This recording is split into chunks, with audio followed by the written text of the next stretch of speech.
Halo, perkenalkan nama saya Albertus Galih, NIM 182314040. Pada kesempatan ini saya akan menjelaskan perkembangan koperasi Indonesia pada saat ini. Koperasi merupakan bagian dari tata susunan ekonomi. Hal ini berarti bahwa dalam kegiatan koperasi turut mengambil bagian bagi tercapainya kehidupan ekonomi yang sejahtera, baik bagi orang-orang yang menjadi anggota perkumpulan itu sendiri maupun untuk masyarakat di sekitarnya. Koperasi sebagai perkumpulan untuk kesejahteraan bersama melakukan usaha dan kegiatan di bidang pemenuhan kebutuhan bersama dari para anggotanya.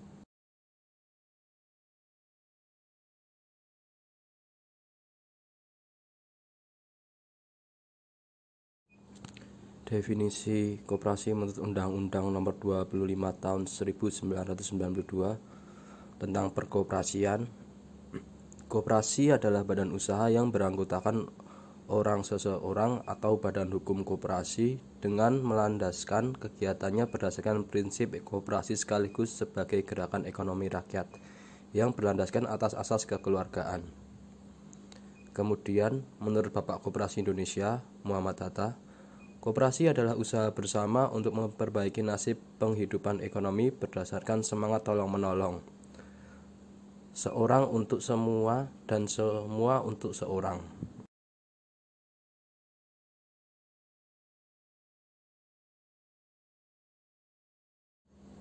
Perkembangan koperasi nasional saat ini menunjukkan kinerja yang secara umum positif. Reformasi total koperasi telah berhasil meningkatkan kontribusi PDB koperasi terhadap PDB nasional dari 3,99% pada tahun 2016 meningkat menjadi 5,54% pada tahun 2019. Peningkatan kontribusi PDB koperasi tersebut telah memberikan dampak terhadap peningkatan kesejahteraan anggota dan masyarakat serta pemerataan pembangunan perekonomian nasional yang dapat dilihat melalui peningkatan jumlah volume usaha koperasi pada tahun 2016 sebesar 67,50 triliun, naik 103% pada tahun 2017 menjadi 137,26 triliun. Pada tahun 2018 naik 6,3% menjadi 145,86 triliun. Dan pada tahun 2019 naik menjadi 5,7% menjadi 154,14 triliun. Yang menggambarkan bahwa kontribusi koperasi dalam perekonomian juga mengalami peningkatan.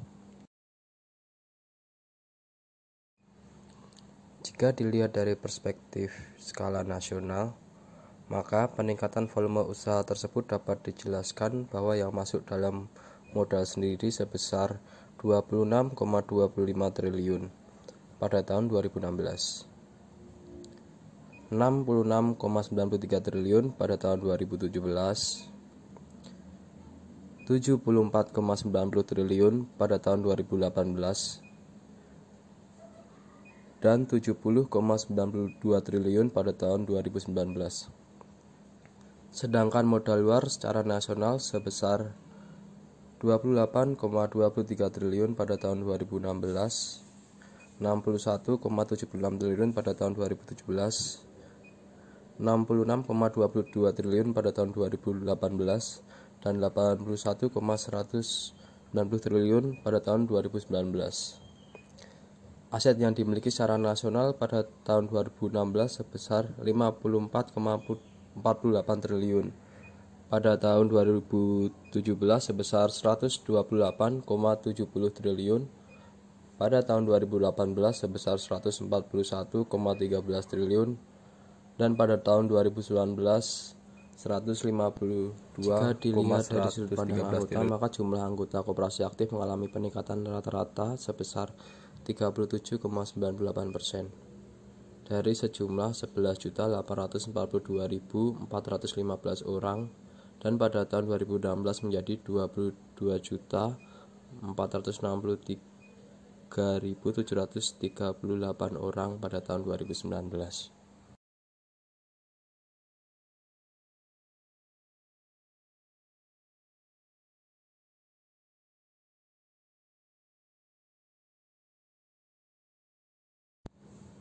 Ada 4 permasalahan koperasi Indonesia yang telah saya ambil.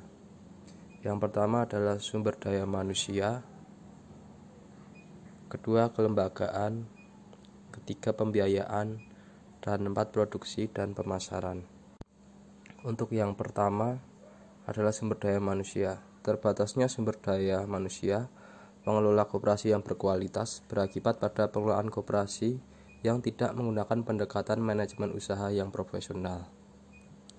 Para kaum muda atau yang lebih sering disebut milenial di Indonesia hanya sedikit sekali yang tertarik dengan koperasi karena melihat sebagai model yang ketinggalan zaman atau kurang modern, dijalankan oleh orang-orang tua dan dianggap kurang inovasi. Hal ini berdampak pada tata kelola koperasi yang kurang mengikuti perkembangan atau belum sepenuhnya menggunakan teknologi dan model bisnis yang lebih selaras dengan perkembangan zaman.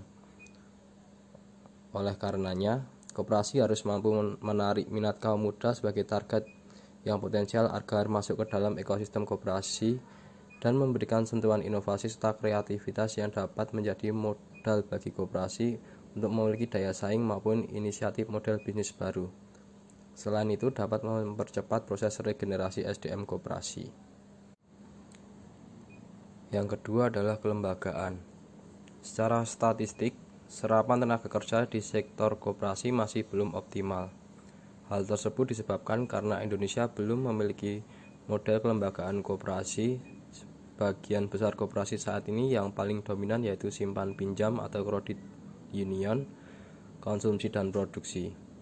Hal ini disebabkan oleh beberapa faktor, antara lain dilihat dari sisi kebutuhan konsumen dari bisnis yang dijalankan oleh koperasi, di mana jenis koperasi simpan pinjam yang menyediakan jasa modal maupun dana bagi anggotanya dipandang lebih diminati. Hal yang sama berlaku bagi koperasi konsumen dan koperasi produksi yang lebih mudah dijalankan dan memiliki pangsa pasar yang dapat dijangkau serta tidak membutuhkan modal yang besar jika dibandingkan dengan jenis koperasi yang lain. Dari koperasi kelembagaan koperasi, khususnya pembentukan koperasi dan pembukaan akta, anggota maupun pengurus koperasi tidak menemui banyak kesulitan karena mudahnya prosedur, namun akan kesulitan saat harus mengurus izin jika ingin masuk dalam lingkup bisnis yang lebih besar, sebab harus berurusan dengan otoritas terkait, sehingga menurunkan motivasi dan kreativitas untuk mengembangkan kelembagaannya. Koperasi juga masih dipandang sebagai badan hukum atau badan usaha yang bersifat sosial dan belum memandang koperasi sebagai lembaga ekonomi berbasis anggota yang berorientasi pada keuntungan untuk meningkatkan kesejahteraan anggotanya. Yang ketiga adalah masalah pembiayaan. Perluasan akses dan skema pembiayaan atau pendanaan koperasi masih terbatas pada sumber-sumber pembiayaan internal dan belum memanfaatkan skema pembiayaan yang lebih inklusif serta berbasis investasi. Yang keempat adalah produksi dan pemasaran. Pada umumnya, sistem produksi dan pemasaran koperasi masih bersifat konvensional dan mendasarkan pasar, mengefisienkan rantai pasok dan kebutuhan pelaku UMKM serta kurang tanggap atas pergerakan kebutuhan pasar sebagai dampak terjadinya perkembangan teknologi yang pesat.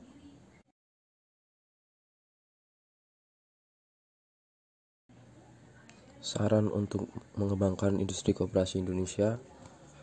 Yang pertama adalah peningkatan kapasitas SDM koperasi melalui peningkatan kompetensi tenaga kerja koperasi, peningkatan kapasitas pengurus koperasi, dan pengembangan inkubator pengkoperasian. Yang kedua, memberikan sentuhan inovasi serta kreativitas yang dapat menjadi modal bagi koperasi untuk memiliki daya saing maupun inisiatif model bisnis baru. Selain itu, dapat mempercepat proses regenerasi SDM koperasi atau millennial takeover agar menarik minat kaum muda sebagai target yang potensial agar masuk ke dalam ekosistem koperasi. Yang ketiga adalah restrukturisasi struktur koperasi dalam rangka mencapai tujuan yang telah ditetapkan dan untuk mewujudkan organisasi yang tepat fungsi, tepat proses, dan tepat ukuran. Transformasi yang dilakukan diharapkan dapat memberikan nilai tambah pada koperasi dalam pencapaian target yang telah ditetapkan dengan lebih efektif dan efisien. Selanjutnya adalah pengembangan kerjasama pendanaan dengan pemerintah daerah dan dunia usaha juga dilakukan untuk meningkatkan dukungan bagi perbaikan daya saing koperasi. Juga akan melibatkan gerakan koperasi termasuk Dekopin. Untuk penutup, koperasi di Indonesia tentulah terjadi yang namanya pasang surut di dalam dunia koperasi. Oleh karena itu, marilah kita meningkatkan kesadaran dari diri kita masing-masing dalam usaha untuk meningkatkan koperasi di Indonesia dengan cara meningkatkan kinerja anggota koperasi dengan cara memberikan training atau pelatihan kepada anggota koperasi. Kita juga bisa memodifikasi produk yang ada. Kiranya akan meningkatkan selera masyarakat sehingga tertarik untuk mengonsumsi produk dari koperasi tersebut dengan menyesuaikan dengan perkembangan zaman dari tahun ke tahun dan juga memperbaiki koperasi secara menyeluruh. Kita harus menjadikan koperasi yang ada di Indonesia sebagai yang baik dan mari kita memberi perubahan yang ada untuk lebih mensejahterakan koperasi Indonesia agar menjadi lebih baik lagi.